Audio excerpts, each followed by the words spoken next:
E aí, pessoal, tudo certo? Então, hoje estou aqui para falar para você sobre a Era Vargas, tá? Então, o Getúlio Vargas, ele foi um presidente bastante relevante na história política do Brasil e ele chegou ao poder em 1930, através da chamada Revolução de 1930. O que havia antes disso? Antes da Revolução de 30, havia uma política chamada da República Velha. Então, na verdade, a ideia da nova política adotada, nova entre aspas, vamos dizer assim, seria então acabar com todo aquele trabalho, todas aquelas práticas dos coronéis da época, das oligarquias que havia na República Velha, daquela política do voto do cabresto. Então, toda aquela política velha, né, da República Velha, seria extinta, então, adotando-se uma nova política. Então, Getúlio Vargas chega ao poder em 1930. O que está acontecendo? Tá? Em termos mundiais, um ano antes, 1929, ocorre uma crise mundial, uma crise global, através da queda da Bolsa de Nova York. Então, afeta o mundo todo. E o Brasil é afetado também com as exportações de café. O Brasil é um grande exportador de café na época e essas exportações então ficam bastante prejudicadas devido a esta crise mundial. E o Getúlio Vargas então ele entra dentro desse contexto aí desta crise. Tá? No Brasil havia a política oligárquica, onde os paulistas e os mineiros se alternavam na política, na presidência da República. E então, na verdade, o que estava ocorrendo foi uma crise nesse sistema das oligarquias, onde São Paulo queria se manter ali no poder, não queria deixar os mineiros agora atuar. Então, a ideia do Washington Luiz era fazer com que um novo presidente seria, então, além dele, depois sucedendo ele, um outro paulista, não mais um mineiro. Lembrando, né, naquela política do café com leite, os paulistas ficavam num mandato, depois seria um mineiro, e então se alternavam na presidência. Neste momento, então, o Washington Luiz então, queria que o Júlio Prestes ficasse no lugar dele depois. Tá? Havia eleições, e essas eleições, então, foi vencida pelo Júlio Prestes. Só que o Getúlio Vargas, então, começou a se mobilizar junto com os militares para tomada do poder. Então, o Getúlio Vargas ele tinha como seu aliado o João Pessoa, da Paraíba. Ocorre que, nesse contexto, o João Pessoa ele é assassinado. Não tem nenhuma relação com esse sistema político, mas o Getúlio Vargas aproveita essa morte dessa pessoa que está como aliado seu, para fazer com que a sua força política cresça cada vez mais. Tá? Então, o Getúlio Vargas então, entra no poder a partir de 1930, e ele adota, então, um governo provisório, a partir, então, de 30 até 34, ali, um governo provisório.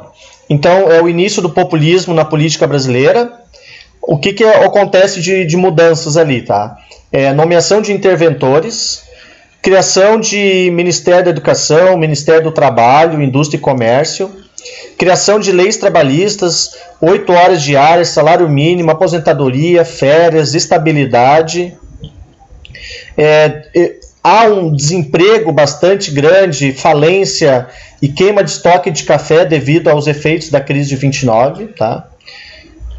Aqui o primeiro item que eu coloquei foi, então, nomeação dos interventores. O que seria isso? Tá? Seria os governantes dos estados daí, então.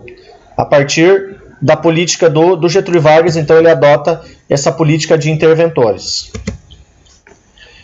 Depois, ocorre a Revolução Constitucionalista em 1932. Então, o Getúlio Vargas ele também começa a ter uma série de pressão, de opositores, e os paulistas, então, a oligarquia paulista e classe média insatisfeita com a exclusão do poder, querem a deposição de Vargas, de uma redemocratização, lembrando que o Getúlio Vargas ele não chegou ao poder em 1930 por uma via democrática, por eleições, ele perdeu as eleições. Então, a ideia seria uma reforma na Constituição, os paulistas queriam isso, mas isso não foi adotado porque o Getúlio Vargas, então, claro que teve algumas mudanças na Constituição, né, importantes, devido a essa pressão, mas o Getúlio Vargas consegue abafar este movimento, essa revolução constitucionalista liderada pelos paulistas, então, ela é abafada e o Getúlio Vargas acaba vencendo, então, nesse conflito aí, tá? O resultado, então, a vitória militar de Vargas e a convocação de eleições para a Assembleia Nacional Constituinte em 1933.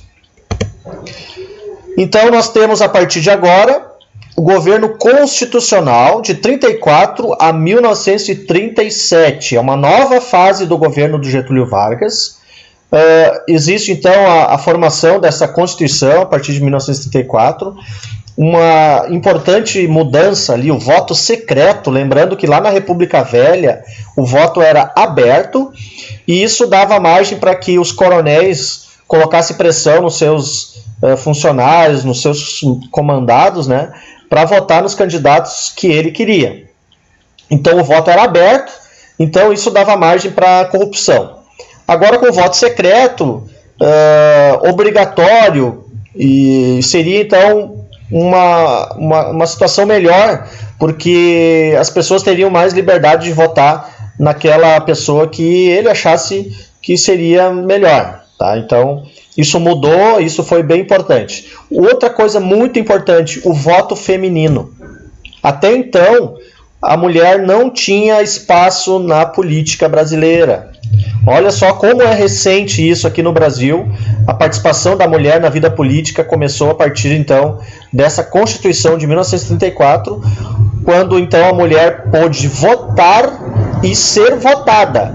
Ela poderia, então, se candidatar também a algum cargo político. Então, a formação da justiça eleitoral, a confirmação das leis trabalhistas. Então, o primeiro presidente eleito indiretamente foi o Getúlio Vargas, então 4 anos. Intervenção do Estado na exploração de minérios. A partir daqui, dentro desse contexto, aparece algumas lideranças e algumas ideologias políticas. Aqui no Brasil nós tivemos, então, o integralismo. O que com isso? Tá? Um partido chamado Ação Integralista Brasileira. Era um grupo fascista, né, com base no fascismo italiano. O líder era o Plínio Salgado. Condenava o comunismo e o socialismo.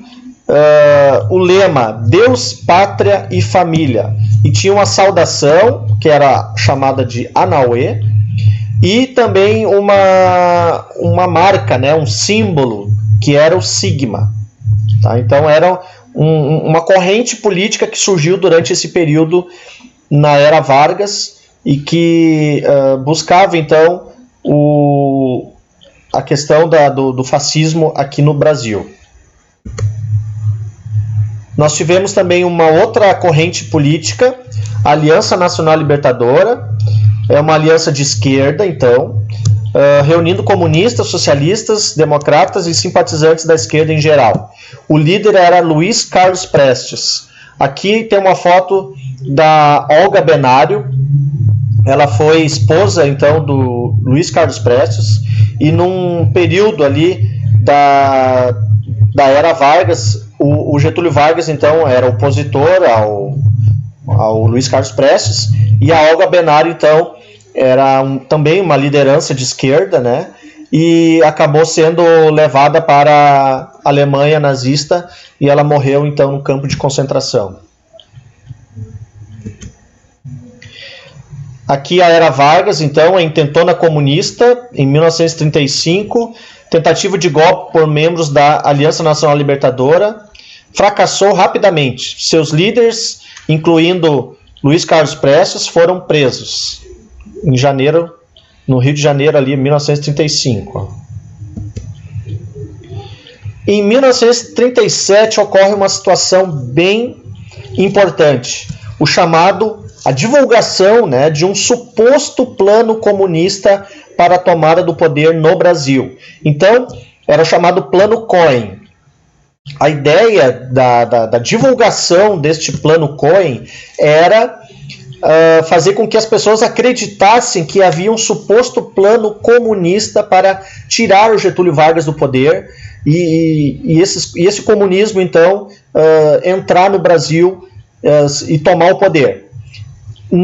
Isso não ocorreu de fato. Os historiadores, através de pesquisas, já fizeram análises e viram que esse plano foi inventado para quê? O Getúlio Vargas ele precisava de uma justificativa para a tomada de uma posição mais autoritária. E ele, então, utilizando isso, esse suposto plano comunista, ele pôde, então, implementar o chamado Estado Novo a partir de 1937. Então nós temos uma nova política a partir de 1937 e que vai até 1945, que é o chamado Estado Novo. Nesse período, Getúlio Vargas então implementa uma política autoritária. Então precisava de uma justificativa e o Plano Cohen então foi essa justificativa, tá? O Congresso é fechado e eleições suspensa.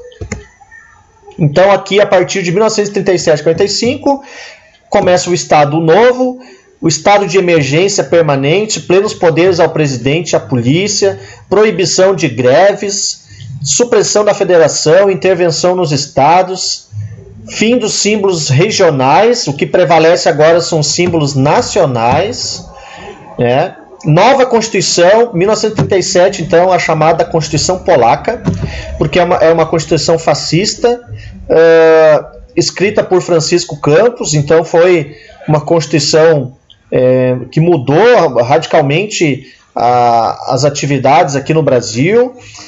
Dentro dessa política do Estado Novo, muitas pessoas foram perseguidas, líderes opositores. Havia, por exemplo, uma política nacionalista onde as pessoas que eram estrangeiros não poderiam falar a língua estrangeira.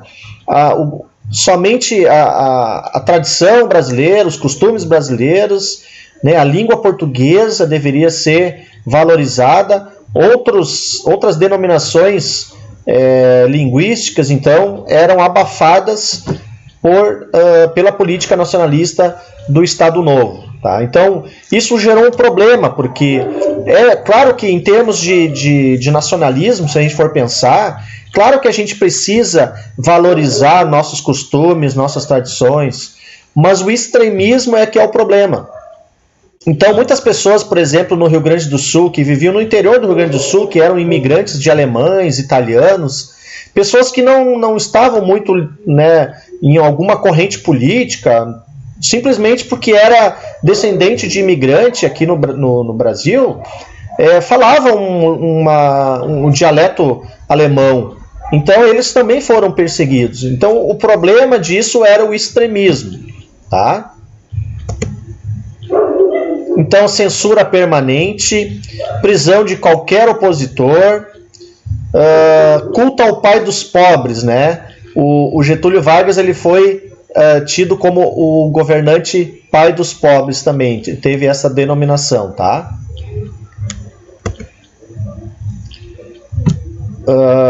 Controle dos trabalhadores com a criação das leis e atrelamento dos sindicatos, ou seja, os sindicatos não tinham liberdade para fazer o que bem entendesse, né? Tudo era controlado pelo governo do Getúlio Vargas. Utilização da propaganda, valorização do trabalho do trabalhador, então descaso com o trabalhador rural, as leis trabalhistas não chegavam no campo, então havia... O Getúlio Vargas ele utilizou muitas vezes de estádio de futebol para fazer discursos ou para fazer movimentos em prol da sua política, da sua imagem, né? a imagem do líder importante, o líder governante, né? O cara que ia trazer a solução para o Brasil. Então a sua figura era muito divulgada pela propaganda do Estado Novo. A aproximação com as camadas populares urbanas, criação de uma identidade nacional, uso político da imprensa, cinema e do rádio, a Hora do Brasil. A Hora do Brasil era um programa, então, que falava sobre a política do Getúlio Vargas, o que ele estava fazendo. É aquilo que a gente tem hoje como a Voz do Brasil. Então, é uma rádio do governo, né, do Estado, para divulgar, então, as ações do governo, tá? Valorização da manifestação popular, carnaval, música popular, futebol, mistura de raças. Então isso foi criado uma identidade nacional, né, a partir disso, para valorizar essas questões nacionais. Então, criação do SESI e SENAI, edição da consolidação das leis trabalhistas, recuperação do preço do café, incentivo à indústria nacional de base, especialmente da indústria da Companhia Siderúrgica Nacional, a Vale do Rio Doce também, tá? Então, as indústrias nacionais aqui, liderados, né, administrados pelo Estado, então, como a Companhia Siderúrgica Nacional e a Vale do Rio Doce, então, também bem importante nesse período, tá? Política internacional pragmática, um jogo duplo. O que isso significa? O Brasil, durante o período da Segunda Guerra Mundial, ele foi governado pelo Getúlio Vargas. Então, aqui no Brasil, a gente estava vivendo, então, de 37 a 45, um regime autoritário. E o Getúlio Vargas, então, ficou em cima do muro. Durante a Segunda Guerra Mundial, num determinado período, o que deveria fazer? Eu fico do lado dos Estados Unidos e dos aliados, ou eu fico do lado dos alemães, né? Então havia esse jogo duplo. Ele ficou do lado dos aliados porque o Brasil precisava de investimentos de crédito para investir aqui nas indústrias do Brasil. Então, ficando do lado dos Estados Unidos, ele conseguiu esses benefícios. Ao mesmo tempo, ele teve que acabar com o regime autoritário dele. Estava em crise, né? Porque esse sistema autoritário estava em decadência lá na Europa. O fascismo italiano, o nazismo alemão, eles estavam sendo colocados em xeque. Então, o Getúlio Vargas não podia manter esse regime autoritário aqui no Brasil. Então, o Estado Novo foi perdendo força a partir disso, tá? Então, em 1942, navios brasileiros são afundados por submarinos alemães. O Brasil declara guerra ao eixo. Então, o Brasil entra ao lado dos aliados, enviando tropas para a Itália. Então, em 1944, a Força Expedicionária Brasileira desembarca na Itália com aproximadamente 25 mil homens. Tá? Então, o Brasil teve uma participação efetiva na Segunda Guerra Mundial. Vargas, então, convoca eleições para 1945, acaba com a censura e anistia presos políticos, tem uma reorganização dos partidos, então começa a ter outros partidos políticos, PTB, PSD, UDN, PCB. Então surge aí o queremismo, movimento pela permanência do Getúlio Vargas ao poder. Em 1945, golpe militar, Vargas é afastado do poder pelo exército. Então ele sai do poder em 1945, tá? Ele retorna depois, tá? Ele consegue retornar mais adiante. Depois aqui, este é uma peça que está no Museu do Catete, no Rio de Janeiro, tá? Eu estive lá visitando esse museu e pude tirar foto do pijama do Getúlio Vargas, porque ele acabou se suicidando num momento de uma crise política ainda na década de 50. ele sofria muita pressão dos adversários, o Brasil estava vivendo uma crise, uma crise econômica, tá? Inflação. Então o Getúlio Vargas já não conseguia mais sustentar o seu governo e ele acabou então cometendo suicídio. Então abaixo ali está o revólver dele e o pijama no qual ele estava usando no momento, né? Existe uma interpretação disso, né? Por que ele escolheu estar com esse traje, né? Alguns historiadores dizem que era uma situação de vulnerabilidade, né? Quando a gente está com traje de casa, o traje caseiro, né? A ideia era mostrar que ele estava numa situação vulnerável, vamos dizer assim, que ele poderia ter escolhido qualquer outro traje, um traje presidencial, um traje mais um traje diferente, né? Então ele escolheu isso. Dizem que não foi por acaso, foi uma estratégia também para ele sair por cima, apesar de, né, morrer. Ele disse que morreu então pelo Brasil. Então a ideia seria essa. Inclusive na carta testamento, aqui tem a carta testamento dele também. Tirei uma foto lá do museu do Catete, tá? E na carta testamento também ele diz, né, que ele sempre trabalhou pelo povo, sempre esteve lutando contra a opressão, então lutando pela liberdade do povo, lutando pelos trabalhadores, tá? Então aqui então para a gente concluir uma charge do autor Caruso que fala sobre as fases do Getúlio Vargas. Então a primeira fase lá, a fase do governo provisório, ele está com traje militar. Depois a segunda fase, a fase do governo constitucional, porque ele está com a faixa presidencial, tá? A terceira é a fase do Estado Novo, porque ele está com a Constituição Polaca nas mãos. Depois do Estado Novo, então, ele sai e fica como senador do Rio Grande do Sul, por isso que ele está com a pilcha gaúcha, né? Pilchado, com o traje gaúcho. E, por fim, ali, a morte dele, o momento que ele comete o suicídio, tá? Então, o Getúlio Vargas, ele foi um presidente importante do Brasil, uma pessoa que ficou muitos anos no poder. Se a gente for analisar, né, ele começou lá em 1930, depois saiu em 45, depois ele retorna então no início da década de 50 também até cometer o suicídio, tá? Então espero que vocês tenham curtido o vídeo e deixo aqui meu abraço para vocês e até breve.